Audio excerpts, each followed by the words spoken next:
أعوذ بالله من الشيطان الرجيم. بسم الله الرحمن الرحيم. الحمد لله رب العالمين، الصلاة والسلام على رسول الله محمد وعلى آله وصحبه أجمعين. السلام عليكم ورحمة الله وبركاته. Hayırlı günler, Allah subhanahu teala hayırlı durmuşlar nasip etsin. Allah Teala Kur'an-ı Kerim'de Peygamber Aleyhisselam'a müracaat edip وَمَا أَرْسَلْنَكَ إِلَّا نَذِيرًا وَبَشِيرًا diye. Yani biz seni kisayetişi hem cennetler bilen şartlandırışı ettirip jiberdik. وَمَا أَرْسَلْنَكَ إِلَّا رَحْمَةً لِلْعَالَمِينَ diye. Bütün alemlerge rahmet olarak jiberdik diye. Yani sen kisayetişi temuklar bilen eğer de Allah Teala'nın haramlarına kirişseniz, eğer de Allah Teala'nın helallerine aşıkmasanız, onlara umtılmasanız, hem şulay vakitte şartlandırıcı eğer de Allah Teala'nın emir buyruklarını üteseniz, Allah Teala'nın cenneti bilen şartlandırıcıdır. Hem Allah subhanahu teala ben seni ama arsalnake hafizan, onların nerse işlegenleri saklap duruşu ettirip jibermedim deyip. Peygamberimiz Aleyhisselam'ı yani kisayetip Allah Teala'nın Kur'an'ı turunda nişik yaşarga kerakligin Allah Teala'ga iman getiriyor, özünün turmuşu bilen nişik yaşarga kerakligin ko'rsatır üçün jiberdi. Hem başka bir narsa üçün tugul. Hatta qilmadık seni bir hafiz bularak. Yani hafiz degan söz saqlovchi bularak. Onların nerse işlegenler sen söylegenden so'ng onların ko'ngillarına kirib tekshiruvchi bularak jibermedik. Allah subhanahu teala o'zi ko'ngillarini tekshiruvchidir.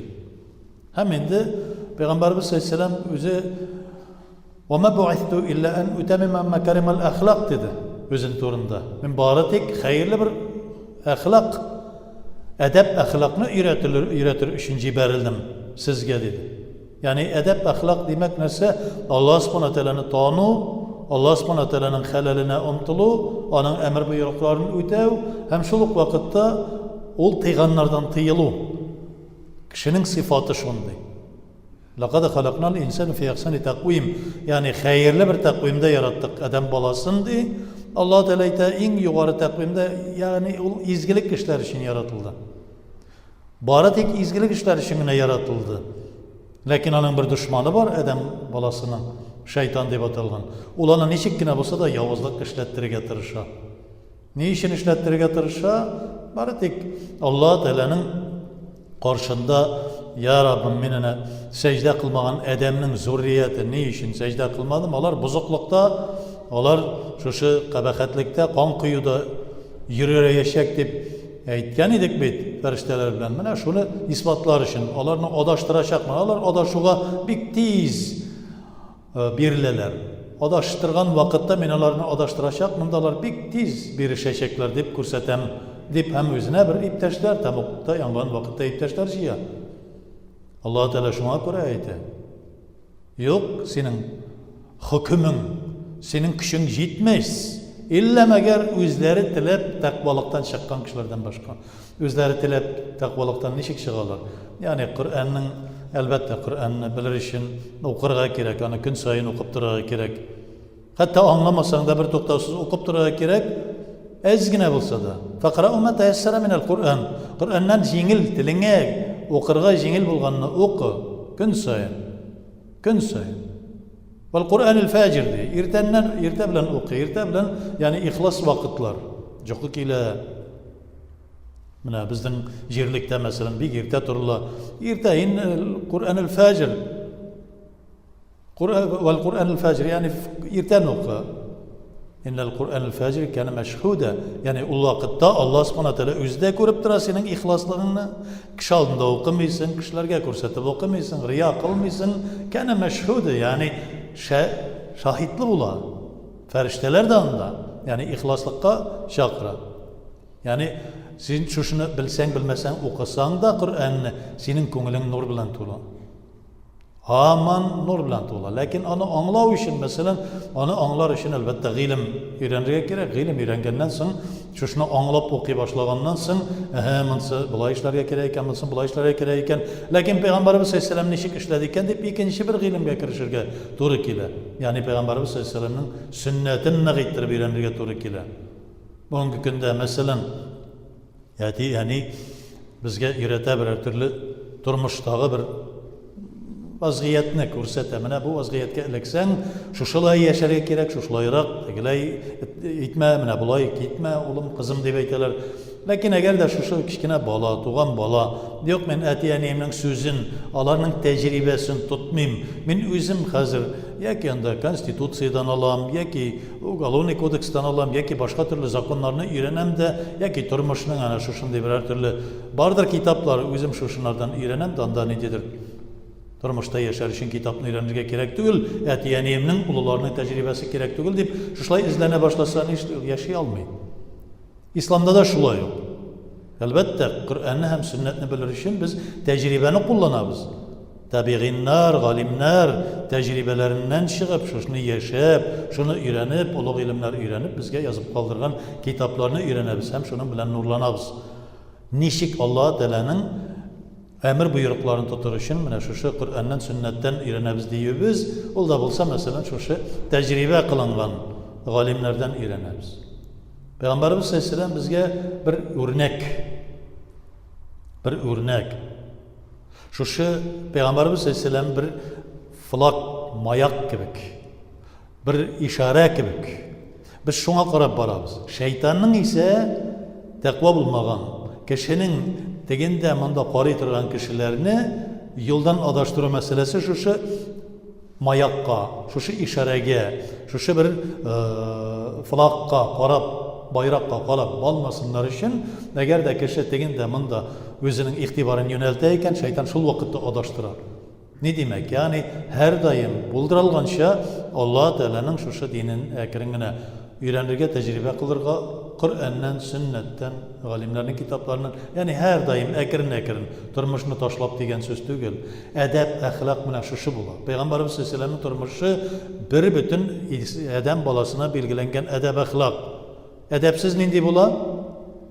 İnnellezine keferu sevâun aleyhim enzertehum em lem tunzirhum la yu'minun. Köfürlükte bulgan bendeler. Peygamberimiz sallallahu aleyhi ve sellem'in yolunu tutmaganlar, onun edebini öğrenmegenler, Allah Teala'nın şakırına, ündevine kulak salmavşılar sevâun aleyhim. Bari bir olarga. Enzertehum em lem tunzirhum la yu'minun. Olar imanını bulmaz. Nindigine vaazlar söylesen de, nindigine matur kitaplar okusalar da, nindigine derece ilim alsalar da, küfürlükке düşken bulsalar, olar yani bari bir adaşıda devam edecekler. Nerse degen söz, imansız bu, imansız degen söz. Yani imanını kabul etmez. Allah Teala'ga ışanmay degen söz tügül. İmansız degen düşünce bizim Tatar tilindegine de onun yüzünde iman nuru yok diyoruz. Yani Allah Teala'ga ışanmay demeyiz. Yüzünde iman nuru yok. Yani nerse degen söz bu kişiden türlü usallık, yamanlık kütüp bular. Bir usallık etiyse onu to'xtatib bulmayı. İmansız ol degen düşünse de mesela vagdesiz ol.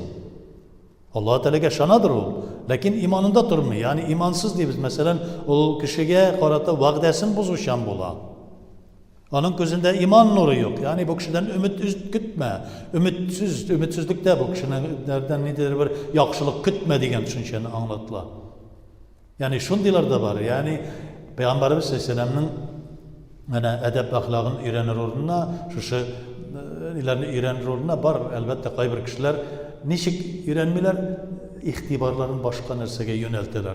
Bizim turmuşumuzda bu mayak bularak, bayrak bularak, bir örnek bularak Peygamberimiz sallallahu aleyhi ve sellem aşağımızda, eşiğimizde, kişiler bilen söyleşiğimizde, muamelemizde, ailemizde, balalarımızın terbiyelevde bir örnek var. Lakin bu nerse turmuştan vazgeçerge koşamı, elbette koşmayın. Peygamberimiz sallallahu aleyhi ve sellem özü de aytdi, dünyavi işleringizde siz menga qaraganda akıllıraktı, bilimlirak. Lakin dünyavi işler, elle ne desin, zor derecedeki bilimli, dünyavi bilimli kişi bulmam mümkün. Lakin onu baribir tege qalıpqa sıydıragatır. Elbette Sinan'da nedir bir zor fenni aşıqlav bilen, galim fenni bir fen bilen şug'ullanadigan galim bo'lsang da edep, ahlak meselesi var. Kişilik sıfatları var. Şu kişilik sıfatından gitme. Şuşunu öğretti. Peygamberimiz sallallahu aleyhi ve sellem şuna göre ciberildi.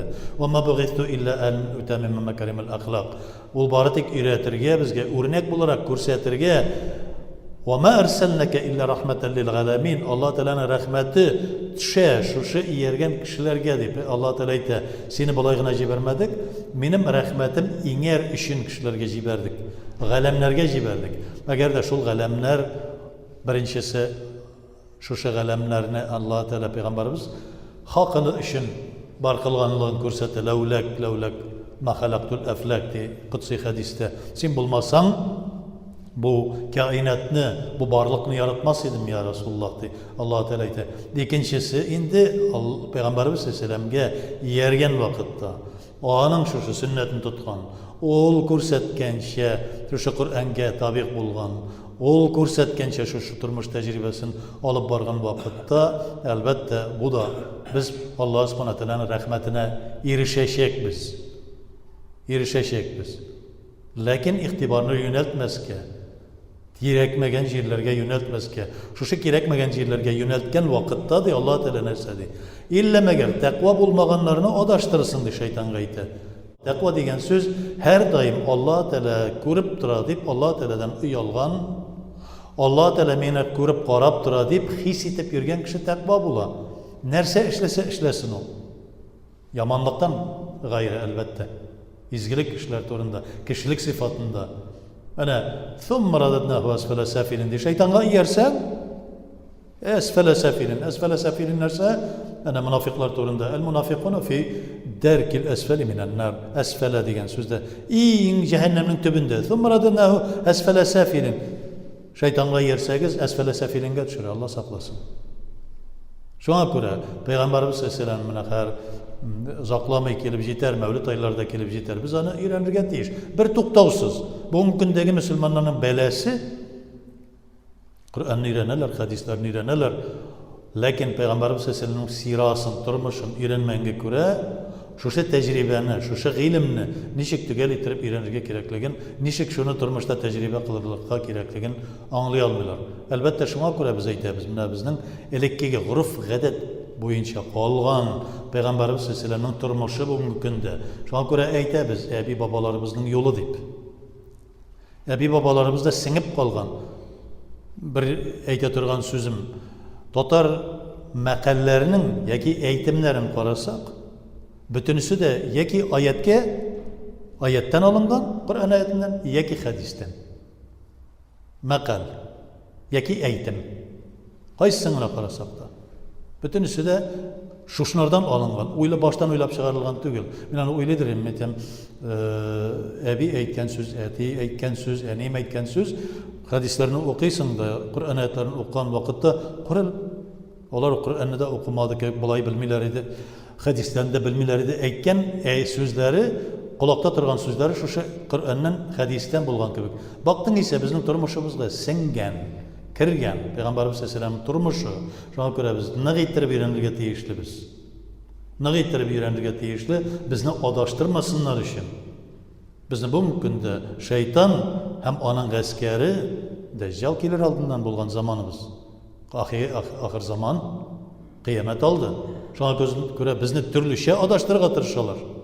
Şeytan hem onun askeri. İblis lağnetullahi aleyhi hem onun askeri. Şuna göre adaşması için Peygamberimiz sallallahu aleyhi ve sellem'in turmuşun bikine getirip öğrenirge. Onda da sak bulurga gerek. Köbüsünçe Avrupa'da yazılgan düşmanlar, İslam'a kalgan bu karata İslam'ın düşmanları yazgan kitaplarını Garipçe'ye tercüme ettiler, yoki Rusça'ya tercüme ettiler. Hem şuşunu Peygamberimiz sallallahu aleyhi ve sellem'in sirası, turmuşu deyip getirip takdim etişi kitaplar bizge bir köp bütün gibitlerdeki prilavkalarda to'la bugungi kunda. Burungi kitaplar, elekkege bo'lgan g'alimlardan kelgan shol kitoblarga murojaat ettirib kerak. Kerakmagan o'zining fikrini taqqan İslamның düşmanı yoki İslamda adashgan kishining kirgan fikri bo'lgan kitoblarga azrak saq qarara kerak. Allah saqlasin. Cennet so'rar o'rnida jahannam so'rab o'tirishga mumkin. Elikkilar aytganday. Bilmagan kelish. Bilgan kishi ol endi albatta Ol bilimli kişi adaşmaz inşallah Teala. Allah subhanahu teala her birimizge de hayırlı yılda bulup adaşmasını nasip etsin. Rabbena atina fid dünya hasenete ve fil ahireti hasenete ve qina azaban. Allah.